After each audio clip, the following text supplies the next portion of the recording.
Hey, it's been raining for 3 days. What's up? It's the Culture Detective here investigating your favorite movies, and today I'm going to do a movie review on another Hong Kong movie, and that would be Self-Immolator, 10 years.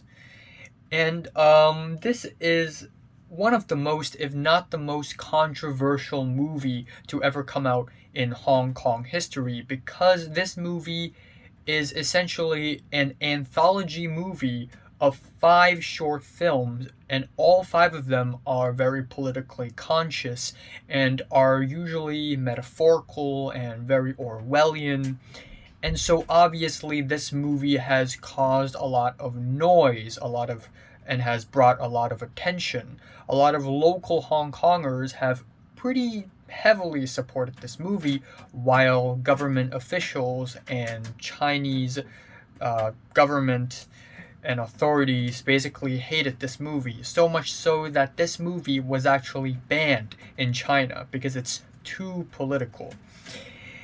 And what made this movie even more controversial is the fact that it won Best Picture in the Hong Kong Movie Awards, which was very surprising and also something that a lot of people are still arguing about till this day.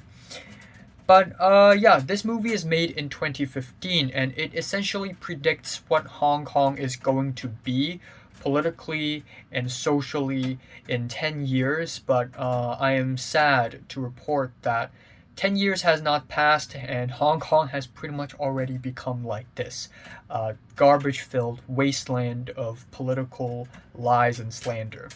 And even though I think the topic and the concepts discussed in 10 years is incredibly important and thought provoking, and I really, really appreciate that, I still think that the quality of this movie is not that great. Watching these five short films is like watching five student films. The sound quality is not really that good, the editing is not really that good, the cinematography is kind of mediocre, the dialogues are a little cringe sometimes, the acting is kind of stale, and yeah, quality wise, 10 years is, to be honest, not that good. Not at all. So I'm going to go through all the short films one by one. The first one is Fao Gua, written and directed by Guo Zhen, and in English it's Extras.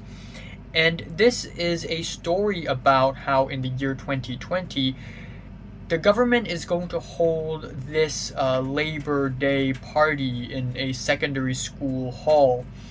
And essentially the government teamed up with the mafia, and the mafia hired two people to pretend to shoot the government officials who are going to be guests in that celebration thing. And that is going to cause chaos, that is going to cause panic, and that is essentially going to make the people of Hong Kong feel like they should support the national security law. And holy crap, when I was watching this short film, I was like, wow, this short film came out in 2015, and it had predicted that in 2020 there's going to be a national security law. And what do you know? Right now, as I'm filming this, it is 2021, and I can assure you that last year the national security law is passed, and we are doomed. And it is as prophetic as ever. That being said, though, this short film is completely in black and white, and that is interesting, yes, but usually when you make something in black and white, you either want to give it an old-timey feel, a surreal feeling, or a noir feeling. This short film is neither of those things, so the black and white style doesn't really work in the short film at all. And in black and white cinematography, usually lighting is emphasized, but lighting isn't really all that good in this short film. The dialogues are kind of meh, and there are shots where, or there are scenes where the music just stops halfway, and it's just very jarring. So yeah, it very much feels and sounds and looks like a student film. But of course the whole premise is a little bit out there. I mean, the government teaming up with the mafia is not implausible. It is totally plausible. In fact, it's kind of happening right now, but I think the way it is presented, maybe it's a little cartoony in this short film. So yeah, feeling a strong 5 out of 10. The next short film is Tongsei, written and directed by Wang Feipang, and in English it literally means winter cicada, but for some reason the translation is season of the end, where essentially we are in the year 2025, where Hong Kong has lost many things. A lot of music, a lot of books, a lot of literature, a lot of plants and animals have disappeared, a lot of food items like noodles for some reason has disappeared. People are losing their identities and places are losing their placeness. Hong Kong is losing itself.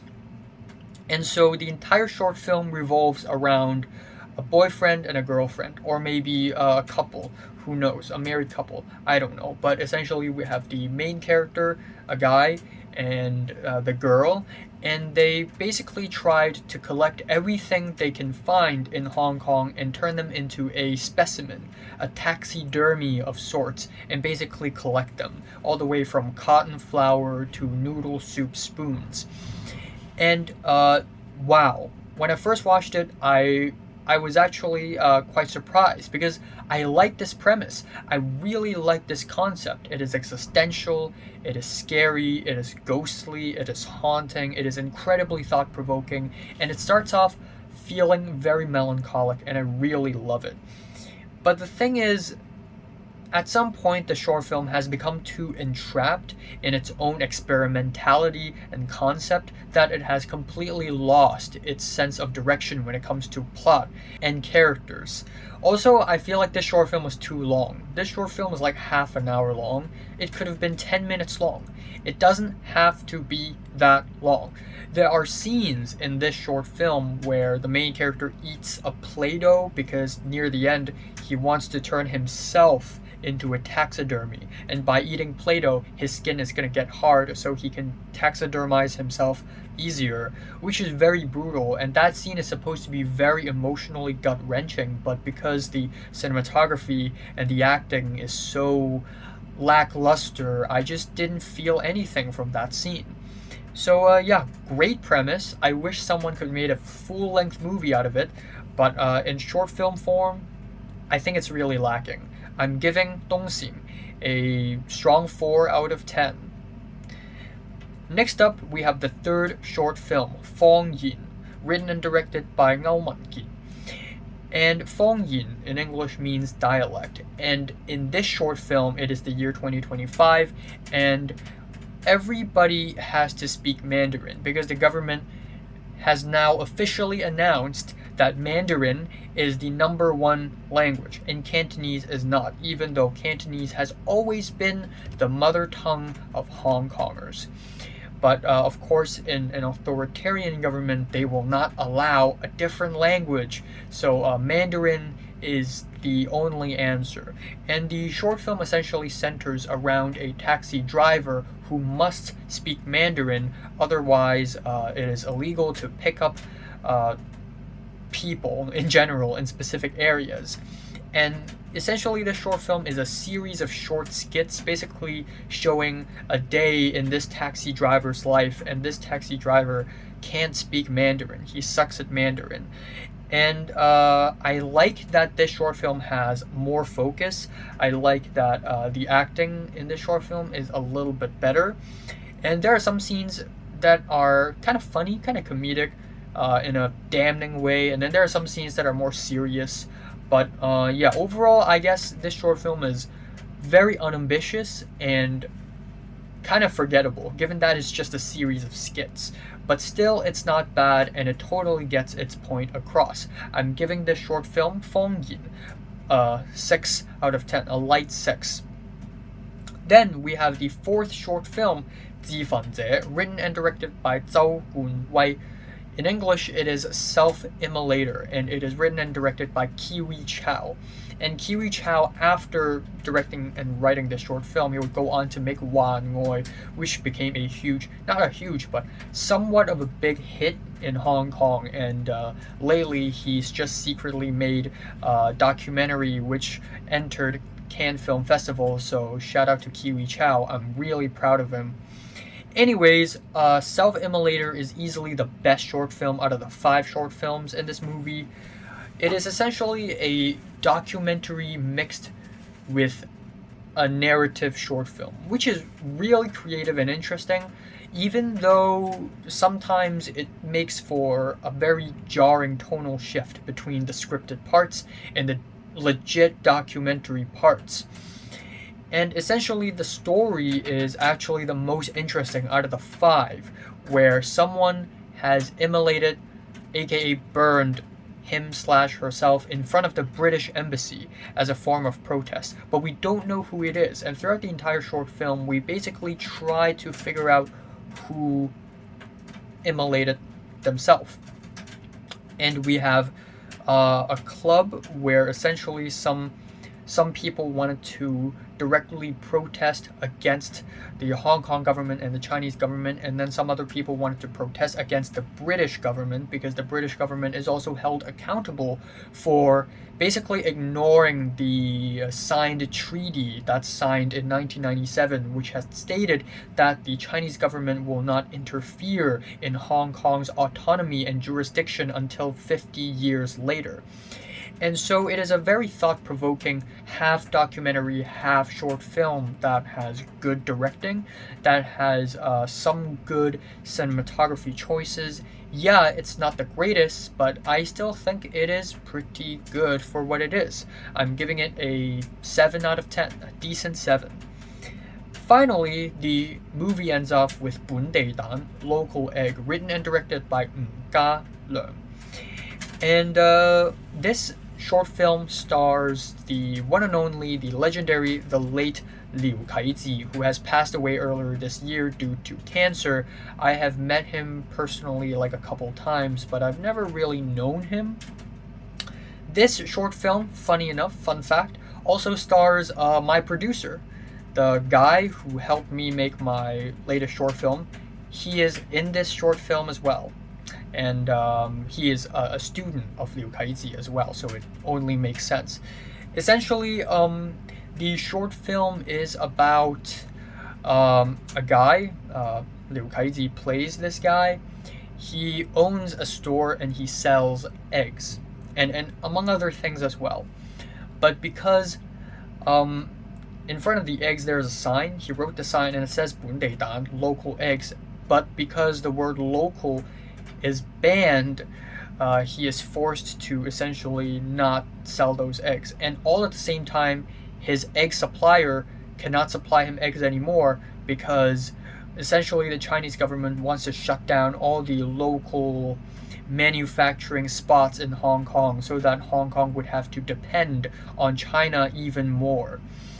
Basically, a strategy of weakening the autonomy of Hong Kong. And yeah, very Orwellian, very thought-provoking, very dystopian, very damning. I just wish that it has a stronger ending because it doesn't end at all. The story basically ends with a guy revealing that he's been keeping books and posters in a hidden room the whole time so that the government officials and the people who are brainwashed by the government cannot see the room. But that is not much of an ending. And also, this short film also suffers from the same problem where halfway through a scene, the music jarringly stops. But still, I think it is a pretty good short film, and it is alright. I'm feeling a light 6 on this short film. So, put all 5 of these short films together for an average, you're going to get a strong 5 to a light 6. But because this movie is very thought-provoking, even though it is a 6, I still think it is a very important movie, and I think that it is important that a lot of people is able to see this movie. So yeah, light 6.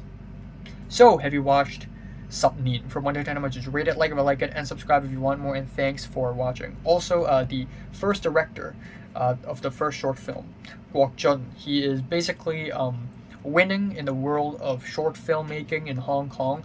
He won IFVA Best Short Film last year, which is the exact same competition that I'm trying to join right now. So root for me, guys. Root for me.